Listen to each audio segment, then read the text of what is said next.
हरिओम प्रिय दर्शकों, यदि आपकी तुला राशि या तुला लग्न है तो इस वीडियो को पूरे ध्यान से देखिएगा, समझिएगा। इस वीडियो में हम समझने वाले हैं आने वाले 3 महीने जुलाई, अगस्त, सितंबर, इन 3 महीनों में 7 भविष्यवाणियाँ आने वाली। ये 3 महीने आपके लिए कैसे रहेंगे, इसका पूरा रोड मैप हम समझने वाले हैं इस वीडियो में। क्योंकि बहुत सारे ऐसे काम होते हैं जो आप फ्यूचर में करना चाहते हैं, तो उसके अनुसार आप प्लानिंग कर सकेंगे क्या कैसी ग्रह स्थितियाँ हैं, और साथ में हम उपाय भी जानेंगे क्या उपाय करने चाहिए आपको। सबसे पहले हम ग्रह स्थितियों को जानेंगे, फिर कौन से योग बन रहे हैं इस समय 3 महीनों में, और फिर फलादेश जानेंगे। तो आइए सबसे पहले हम जान लेते हैं ग्रह स्थितियों के बारे में। तो जुलाई की बात करें तो 16 जुलाई को सूर्य कर्क राशि में प्रवेश कर जाएंगे। चंद्रमा की बात करें तो चंद्रमा तो सवा 2 दिन में अपना परिवर्तन करते रहते हैं, और मंगल 12 जुलाई को वृषभ राशि में गोचर करना प्रारंभ करेंगे। बुध 19 जुलाई को सिंह राशि में गोचर करना प्रारंभ करेंगे। शुक्र की बात करें तो ये 6 जुलाई को ही कर्क राशि में प्रवेश कर जाएंगे। फिर अगस्त के महीने की स्थितियों को समझ लेते हैं कब परिवर्तन हो रहा है। तो 16 अगस्त को सिंह राशि में सूर्य प्रवेश कर जाएंगे। मंगल 26 अगस्त को मिथुन राशि में प्रवेश कर जाएंगे। बुध 5 अगस्त को वक्री हो जाएंगे सिंह राशि में ही, और फिर सिंह राशि में वक्री होने के बाद कर्क में आ जाएंगे, कर्क का रिजल्ट भी देंगे। फिर अस्त होंगे कर्क में ही, फिर उदय होंगे और फिर आ जाएंगे पुनः सिंह राशि में।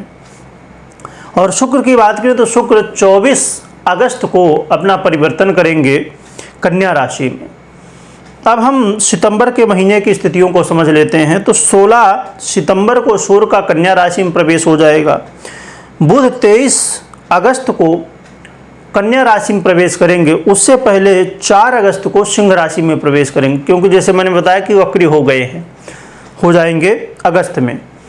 और फिर शुक्र की बात करें तो ये 18 सितंबर को तुला राशि में प्रवेश कर जाएंगे। तो ये परिवर्तन होने वाले हैं पूरे 3 महीने में।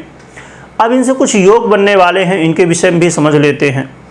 तो योगों की बात की जाए तो वैभव योग, औदर्य योग, बुधादित्य योग, लंपट योग और जड़ बुद्धि योग या जड़त्व योग भी कहा जाता है।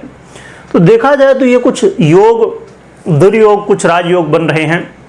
अब इनका प्रभाव पूरे 3 महीने में क्या होगा, एक एक करके हम समझ लेते हैं। तो देखा जाए तो तुला राशि वालों के लिए सूर्य का परिवर्तन जुलाई के महीने में आपके कार्य क्षेत्र में होने वाला है। यहाँ जो है तो शुक्र महाराज युति भी करेंगे। 6 जुलाई से ही शुक्र पहले से ही गोचर करेंगे, और फिर जब 16 जुलाई को सूर्य आ जाएंगे तो यहाँ युति हो जाएगी। तो बहुत अच्छा कहलाएगा। देखा जाए तो तुला राशि वालों के लिए ये जुलाई के महीने में सूर्य बहुत अच्छा रिजल्ट दे रहे हैं। आपके करियर में कुछ बड़े बदलाव हो सकते हैं, चाहे प्रमोशन की बात हो या सैलरी बढ़ाने की बात हो, या जिनके लिए स्थितियाँ ऐसी हैं कि जॉब नहीं लगा हुआ है तो उनको जॉब भी मिल सकती है। और उन लोगों के लिए बहुत अच्छा मौका होगा जो सरकारी जॉब के लिए, नौकरी के लिए प्रयास करते हैं, उनके लिए बहुत अच्छा समय कहलाने वाला है। इसके बाद सूर्य फिर आपके अगस्त के महीने में गोचर करेंगे कहाँ पर, आय भाव में। तो हम पहले अब मंगल के बारे में समझ लेते हैं, फिर अगस्त के महीने में जानेंगे। पहले जुलाई के महीने में पूरा समझते हैं। तो फिर मंगल आपके वृषभ राशि में प्रवेश कर जाएंगे 12 जुलाई को। तो यहाँ पर देखा जाए तो मंगल की स्थिति थोड़ा सा यहाँ पर आपको सावधानी बरतनी होगी। कोई यात्रा करते समय चोट चपेट ना लगे, और ख़ासकर दाम्पत्य जीवन का विशेष रूप से ध्यान रखना होगा। वाद विवाद, अनमन की स्थिति बन सकती है, जो कि बहुत ज़्यादा समस्याएं तो नहीं होगी, क्योंकि यहाँ पर देव गुरु बृहस्पति भी साथ में रहेंगे। और ये वृषभ राशि में गोचर करना, तो थोड़ा सा सावधानी जरूर बरतनी होगी। और जो व्यापारी हैं, व्यापारियों के लिए भी थोड़ा सा उतार चढ़ाव भरा समय रह सकता है, तो आपको सावधानी के साथ आगे बढ़ना चाहिए।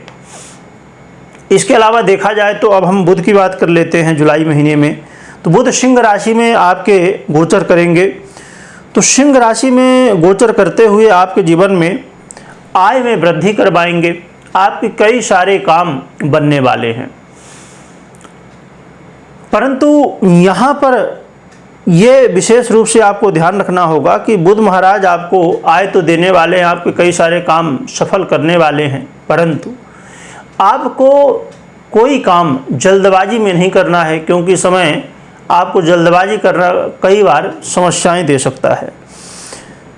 क्योंकि जैसे मैंने बताया कि ये फिर वक्री हो जाएंगे अगले महीने, तो पहले से ही सावधान रहिए, क्योंकि कोई भी ग्रह जब स्थितियों में परिवर्तन करता है, तो बुध की जैसे बात करें तो ये 20-25 दिन में परिवर्तन करते रहते हैं, तो अपना प्रभाव ये कुछ दिन पहले ही देने लगते हैं, तो आपको सावधान रहना होगा। इसके अलावा हम शुक्र महाराज की बात करें तो शुक्र आपके कर्क राशि में गोचर करेंगे, और जैसे मैंने बताया कि सूर्य के साथ युति बनाएंगे, तो ये भी आपके यदि घर, गाड़ी, बंगला, ऐसी कोई भी लग्जरी चीज़ें, घर की चीज़ें आप खरीदना चाहते हैं तो आपके लिए बहुत अच्छा है। ब्यूटी से संबंधित आप जॉब करते हैं या करती हैं, या फिल्म इंडस्ट्री में हैं, डेयरी व्यापार में हैं, जो भी शुक्र के संबंधित सभी व्यापार हैं उनसे यदि आप जुड़े हुए हैं या नौकरी करते हैं, तो आपके लिए, खासकर जो नौकरी करते हैं उनके लिए ज़्यादा प्रभावी हो सकता है। व्यापारियों के लिए भी होगा, पर नौकरी वालों के लिए ज़्यादा प्रभावी होगा। तो आपके लिए यहाँ पर धन लाभ की स्थिति और ये सब लग्जरी चीज़ों को प्राप्त करने की स्थिति बनेगी। साथ में यहाँ पर एक स्थिति और भी बनने वाली है कि आपको लोगों का सहयोग प्राप्त होगा, चाहे आप जैसे जॉब करते हैं तो जो लोग आपके साथ काम कर रहे हैं वो, या आप कोई पब्लिक सेक्टर से संबंधित काम करते हैं, आपकी दुकान है या ऐसा कुछ है जहाँ पर लोग ज़्यादा से ज़्यादा आते जाते हों, तो ऐसी स्थिति में लोगों का सहयोग प्राप्त होगा। तो ये 4 ग्रहों का परिवर्तन है। बाकी देखा जाए तो आपके जीवन में ये कई सारे योग बनेंगे। अब रही बात की, जैसे मैंने पिछले सीरीज में शनिदेव की बात की थी, तो शनिदेव की स्थिति को तो आपने पहले ही समझ लिया है। तो यहाँ पर एक बार क्या होता है ना कि हम कंफ्यूज हो जाते हैं, इसीलिए आने वाले समय में कितने क्या परिवर्तन होंगे हमने एक साथ समझा है। तो जहाँ शनिदेव के एक निगेटिव पॉइंट है, वहीं कुछ पॉजिटिव पॉइंट भी हैं, यानी कि कुछ ग्रह आपको अच्छे रिजल्ट भी दे रहे हैं, तो फिर स्थितियाँ सामान्य हो जाती हैं। इसीलिए हर एक वीडियो को देखना समझना ज़रूरी है, क्योंकि जैसे अब हम पूरा एक साथ ही समझ रहे हैं तो सभी ग्रहों को समझ रहे हैं, तो हो क्या रहा है कि कोई ग्रह अच्छा रिजल्ट दे रहा है तो कोई समस्याएं क्रिएट कर रहा है, तो एक बैलेंस बन जाता है। परंतु अब इसमें कितना ये सटीकता होगी, कितना ज़्यादा समस्याएं होंगी या सुख बढ़ेगा, ये अब 50% जो है तो आपकी कुंडली में, क्योंकि 50% गोचर का प्रभाव आपने समझ लिया, परंतु आपकी जन्म कुंडली में ग्रहों की क्या स्थितियां हैं, दशाएं कैसी हैं, वो भी देखना जरूरी है। यदि उसको आपने समझा, देखा और वहाँ भी आपको सपोर्ट मिल रहा है तो फिर आपके लिए बहुत बेहतर हो जाएगा। परंतु वहाँ पर निगेटिव है, यहाँ पर भी कुछ निगेटिव है, तो फिर समस्याएं ज़्यादा क्रिएट होती हैं। इसीलिए खाली आपको गोचर के प्रभाव से नहीं, अब कहेंगे फिर गोचर को क्यों देखें हम, क्योंकि जैसे मैंने बताया कि 50% गोचर का भी प्रभाव होता है, तो दोनों को समझना आवश्यक है।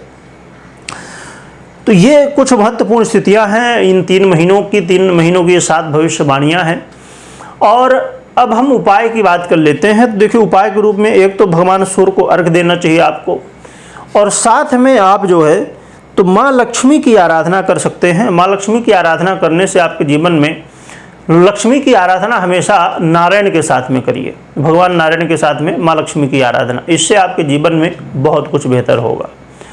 तो कमेंट में जय विष्णु भगवान, जय लक्ष्मी माता लिखिएगा, लिखने के साथ स्मरण करिएगा, जप करिएगा। वीडियो देखने के लिए बहुत बहुत धन्यवाद।